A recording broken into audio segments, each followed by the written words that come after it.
एक कुत्ता जो कि 1 मिनट में 27 से 28 सांसें लेता है वो 10 से 12 साल तक जीता है। वहीं पर एक इंसान 1 मिनट में 14 से 15 सांस लेता है और वो 80 से 100 साल तक जीता है। लेकिन एक कछुआ जो कि 1 मिनट में सिर्फ 5 से 6 बार सांसें लेता है वो 500 से 600 सालों तक जीता है। इससे स्पष्ट है कि जिस जीव की सांसों की संख्या जितनी कम होती है वो उतनी ही लंबी आयु तक जी सकता है। इसी चीज को समझकर हमारे पूर्वजों ने सांसों की संख्या को कम और उसकी गहराई को ज्यादा करने के विज्ञान पर काम करना शुरू कर दिया था, क्योंकि वो समझ गए थे कि इंसान को जीने के लिए साल या महीने नहीं बल्कि एक निश्चित संख्या में सांसें मिलती हैं और सांसों के लेने की गति को कम करके उम्र को लंबा किया जा सकता है। लेकिन सांसों के धीमा और लंबा होने की ये गति प्राकृतिक रूप से होनी चाहिए। जब हम सांस लेते हैं तो वायु प्रत्यक्ष रूप से हमें 3-4 स्थानों पर ही महसूस होती है: कंठ, हृदय, फेफड़े और पेट। मस्तिष्क में गई हुई वायु का हमें पता ही नहीं चलता। कान और आंख में गई हुई वायु का भी कम ही पता चलता है। श्वसन तंत्र से भीतर गई वायु अनेकों प्रकार से विभाजित हो जाती है, जो अलग अलग क्षेत्र में जाकर अपना अपना कार्य करके पुनः भिन्न रूप में बाहर निकल आती है। ये सब इतनी जल्दी होता है कि हमें इसका पता ही नहीं चल पाता।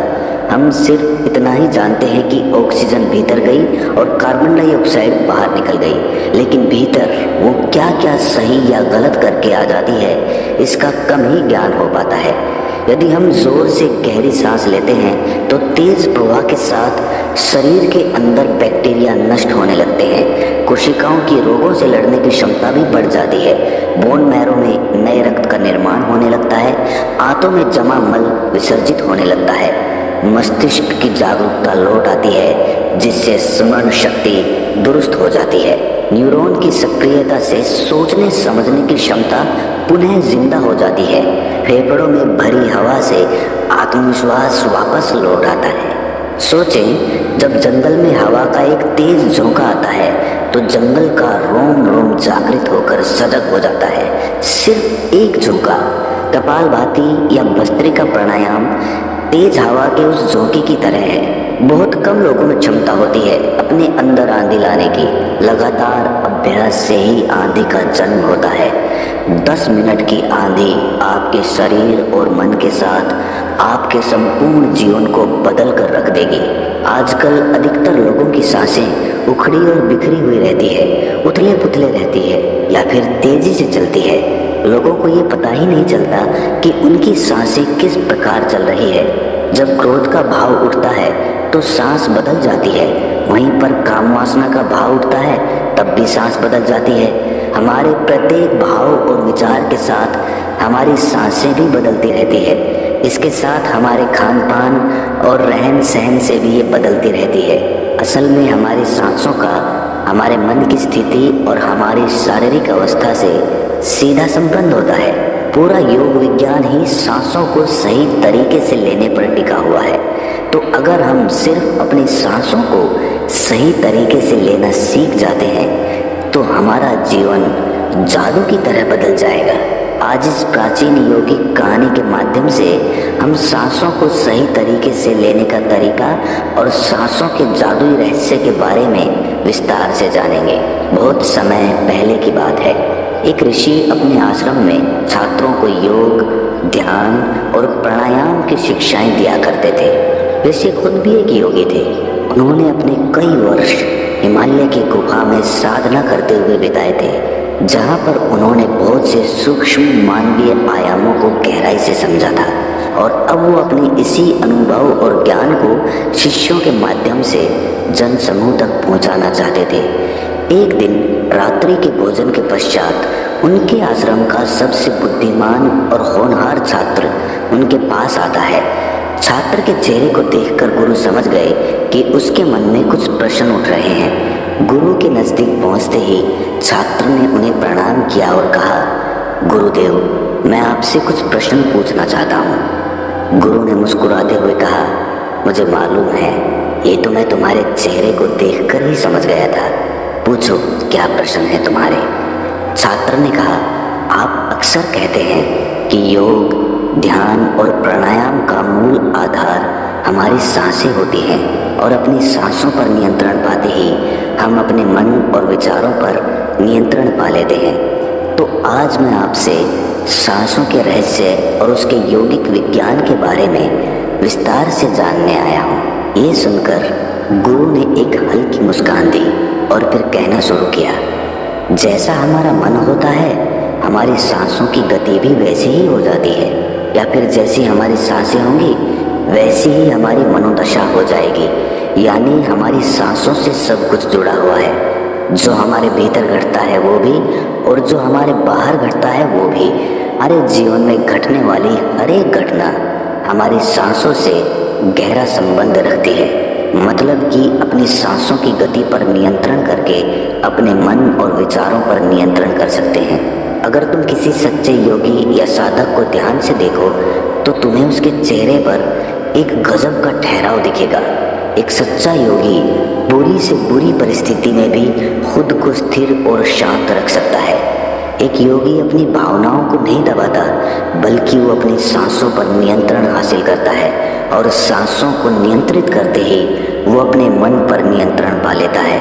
और जिस आदमी का मन उसके नियंत्रण में हो उसके पास उसकी सभी समस्याओं का समाधान है। गुरु ने छात्र की तरफ इशारा करते हुए कहा, तुमने कुछ योगियों के बारे में सुना होगा कि वो 150, 200 या फिर 300 सालों तक भी जी जाते हैं। तो आखिर वो इतने लंबे समय तक खुद को जीवित कैसे रख पाते हैं? असल में उनका नियंत्रण अपनी सांसों पर होता है, जिसे प्राण ऊर्जा भी कहते हैं।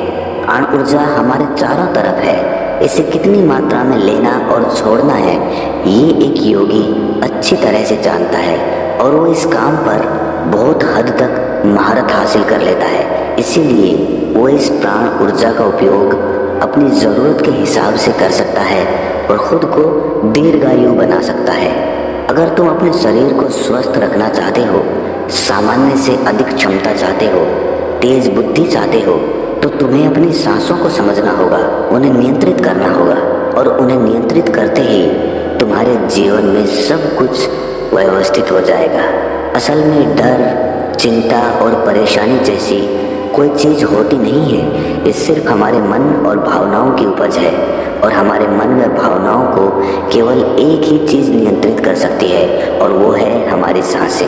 हमारे अंदर का क्रोध, चिंता, जलन, अहंकार, बदला लेने की भावना, ये सब कुछ हमारी सांसों के हिसाब से चलता है।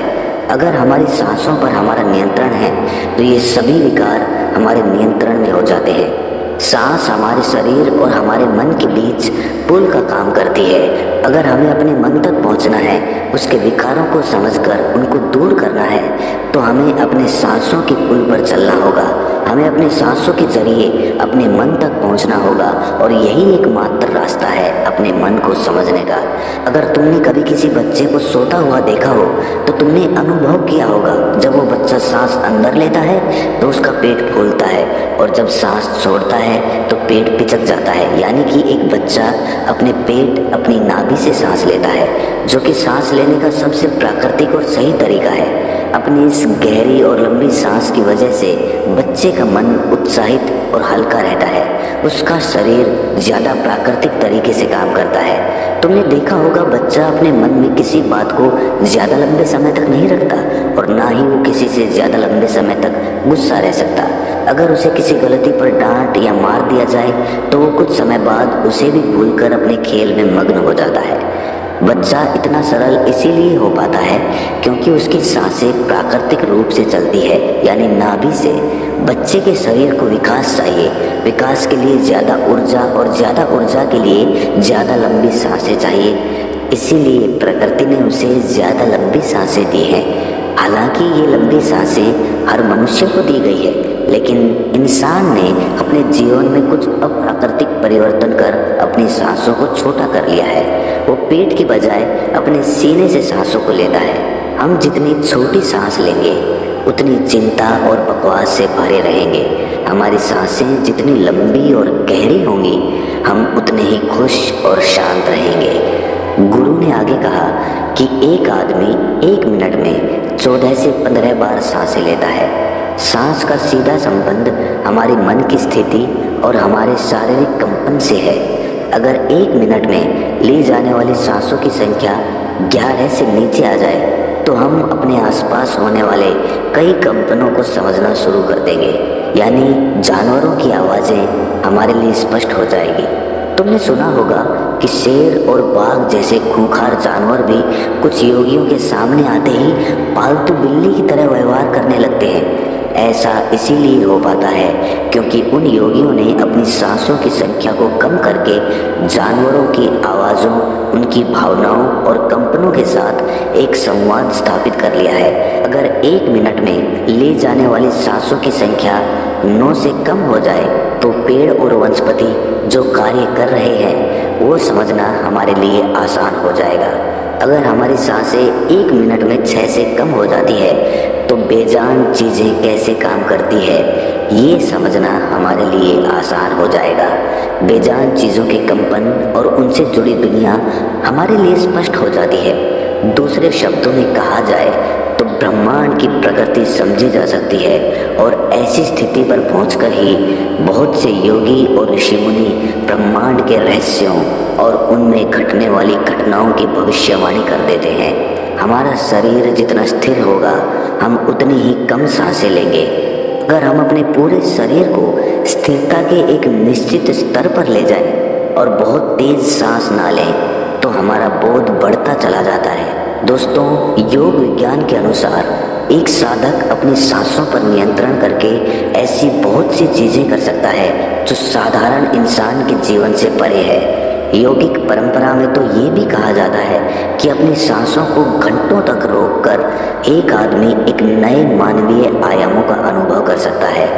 ऐसी बहुत सी बीमारियां जो जानलेवा हो सकती हैं या जिनका कोई इलाज नहीं है, उन्हें केवल अपने मन और दिमाग पर नियंत्रण रखकर ठीक किया जा सकता है। अपनी सांसों पर नियंत्रण करके व्यक्ति एक ऐसी मानसिक स्थिति तक पहुंच सकता है जहां जीवन में आने वाले उतार चढ़ाव उसे परेशान नहीं कर सकेंगे। कुछ लोगों को ये सब बातें कहानी लग सकती है क्योंकि आमतौर पर लोग ऐसा नहीं करते हैं और कोई भी चीज़ जिस पर उन्हें यकीन नहीं होता उसे अंधविश्वास कहकर नकार दिया जाता है। लेकिन पुरानी योगिक परंपराओं का पालन करने वाले लोग ऐसी बातों का दावा करते हैं। उन्हीं लोगों में से एक है स्वामी रामा। स्वामी रामा हिमालय की गुफाओं में रहा करते थे। उन्होंने बचपन से ही योग की प्रणालियों का अभ्यास शुरू कर दिया था। 1970 में स्वामी रामा एक अमेरिकन रिसर्च लेबोरेटरी में गए। अपनी सांसों पर नियंत्रण करके उन्होंने अपने दिमाग और मन पर कि वो जब चाहें, जितने समय के लिए चाहें, अपनी सांस, ब्रेन वेव्स, हृदय की धड़कन और शरीर में बहने वाले खून को रोक देते थे। लेबोरेटरी में मौजूद डॉक्टर्स ने स्वामी रामा के शरीर पर रिसर्च की और उन्हें मृत घोषित कर दिया। लेकिन इस अवस्था में भी स्वामी रामा सब कुछ महसूस कर सकते थे। ये देखकर वहाँ मौजूद रिसर्चर्स की टीम दंग रह गई थी। साथ ही स्वामी रामा अपने शरीर में अपनी मर्जी से ट्यूमर की ग्रोथ को घटा और बढ़ा भी सकते थे। रिसर्चर्स की जिस टीम को हिमालयन योगियों के सारे दावे अंधविश्वास और पाखंड से भरे लगते थे, वो अचानक से उन्हें इनर साइंस प्रतीत होने लगे थे। एक भीतरी विज्ञान जो साधारण मनुष्य की कल्पना से भी परे है। सांसों को ध्यानपूर्वक लेना ये एक प्राचीन योगिक टेक्निक है।